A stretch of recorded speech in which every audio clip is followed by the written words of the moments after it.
Joining me now, former U.S. Attorney and Fox News contributor Andrew McCarthy. Andy, always great to see you.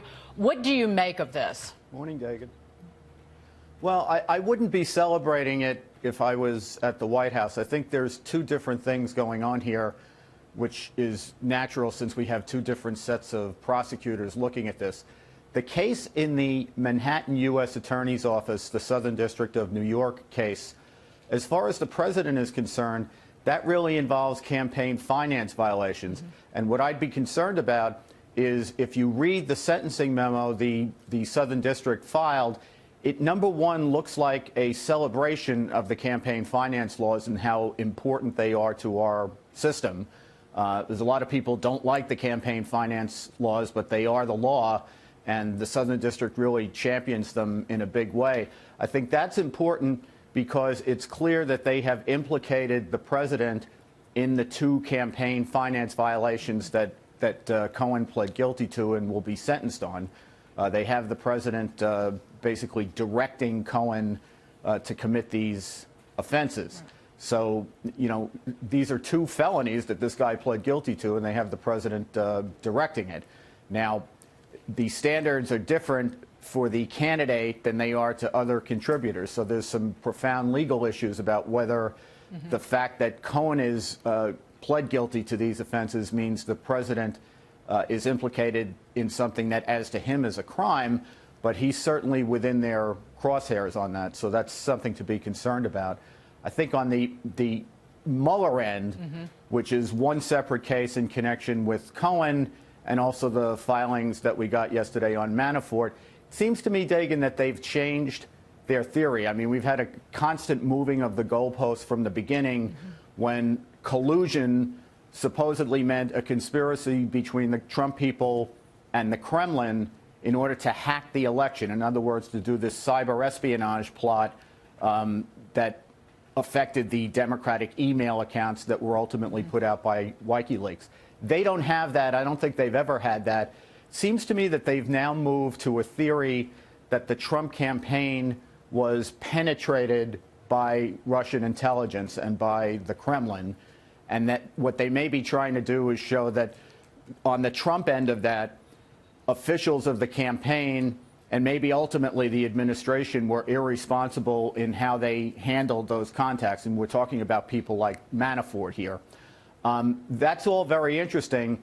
It wouldn't be a crime. Right. I was going to say, but it could be obviously very embarrassing. Right. I was going to say, I think Alan Dershowitz said there's a sin and then there's a crime. So show me the crime. He said that last night on Tucker. Right.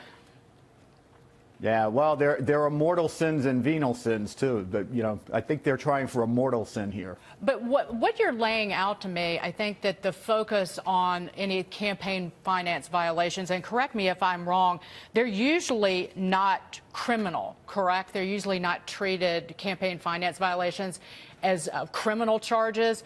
But you look at what is in the filing here in the Southern District of New York versus what is in the filing from the Mueller team, and you see the tentacles, how far afield this investigation has gone. It originally, the special counsel's mandate was what? To look into collusion with Russia, to essentially, as you said, hack the election. But now you have something altogether different, basically potentially being a problem for the president. Yeah, I think you're quite right about that. It's also the history of special counsel investigations. You know, they start here, and then 3 or 4 years down the line, they end up someplace that's often remote from where they started. The other interesting thing along those lines that you mentioned, Dagan, the campaign finance stuff is usually not handled as a felony prosecution. I think that's characteristic of a lot of what's going on in this investigation. So you have these FARA violations, the Foreign Agent Registration Act, which is typically not handled as a felony prosecution. In this investigation, they are. You have basically everybody who tells a lie to an FBI agent has been, it seems, prosecuted for lying to the FBI. That's not typically how these investigations go. But it so would, they obviously Andy, have ratcheted up. No, continue, and then I'll follow up on that.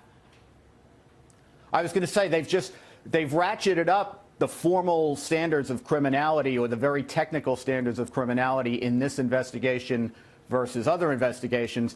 And I think what upsets people is the difference in the quality of justice that Hillary Clinton got versus what is happening to the Trump campaign. Right. Well, you said that you were talking about the theory of Russia's involvement in the election and how that's morphed, and then you see the screws being put to one individual after another and finding a process crime to basically put pressure on these individuals. So that's another thing that really bothers people. Yeah, and, you know, the process crime here is different, I think, than other independent and counsel investigations of administrations. For example, with respect to the Clinton investigation back when, in the Lewinsky scandal, the thing that the independent counsel was assigned to investigate and got permission to investigate was the obstruction that Clinton was involved in and that Lewinsky was implicated in. Here, what's happened is the investigation itself by special counsel Mueller has created these process crimes after he was assigned to it. So it's not like he was assigned to, you know, go find this process crime and people lied about that. He was assigned to basically see if there's a conspiracy between the Trump campaign and the Kremlin, and the process of that investigation has created these other crimes. Andy, before we move on to something else, what are next steps here? What should we watch for? Of course, the Mueller report, but what else? Well, I think we're looking at a likelihood of more charges down the line. Both the Southern District case, Dagan, and Mueller's investigation, if you read these two documents that we got, they talked about active grand juries. I think they said that Manafort, for example, was in the grand jury as late as November. And the Southern District also talked about pending investigations that are going on in the office that Cohen's information was relevant to. So I think we're going to see more charges. And when do you think the Mueller report comes out? Any idea? No, I don't think he's in as big a hurry as a lot of people seem to think. I do think it's winding down because a lot of these people who would be cooperating witnesses, like Flynn, for example, he's allowing them to be sentenced. And as a prosecutor, you usually want the cooperators to testify in court before you sentence them. And the fact that he's letting Flynn, for example, get sentenced indicates to me he's not planning any big proceeding that he thinks Flynn would be a witness at. Well, I want to move on to this because we've kind of touched on it, but we have the incoming chair of the House Judiciary Committee, Jerry Nadler, vowing to shut down the GOP probes. Listen to what Congressman Nadler had to say. When you become chairman, are you officially going to end this investigation? Yes. Why?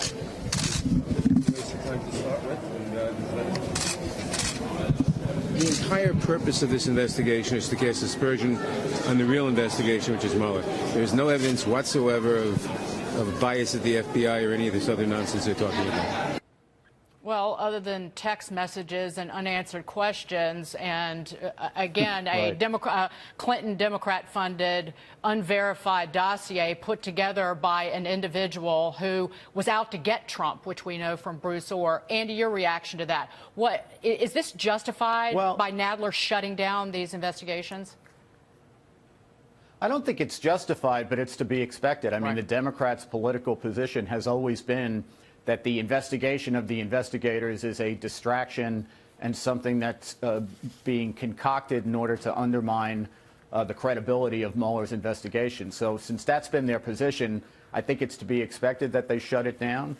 But it seems to me, Dagan, that President Trump has always had the wherewithal to release the documents that the committee has asked for. So even if the Democrats shut down the investigation, the president can still put that information out, and then, you know, what gets done with it at that point, we'll have to see. The Senate could continue to investigate it, even if the Democrats won't investigate it in the House. And then looming over all this is an inspector general's investigation at the Justice Department of these matters, which certainly seems to suggest that the inspector general doesn't think this is a bunch of nonsense, even if Jerry Nadler does. And then we also understood that when Sessions was Attorney General, he assigned a prosecutor, Mr. Huber, in Utah, to also have a look at all this to see if there were criminal implications. So I don't think this is over by any means. Andy, you were reading my mind. That's why I was so excited that you were on the show this morning. You were reading what I wanted to know before we have to go to break. Andrew McCarthy, incredible as always. Thank you, sir. Thanks, Dagan.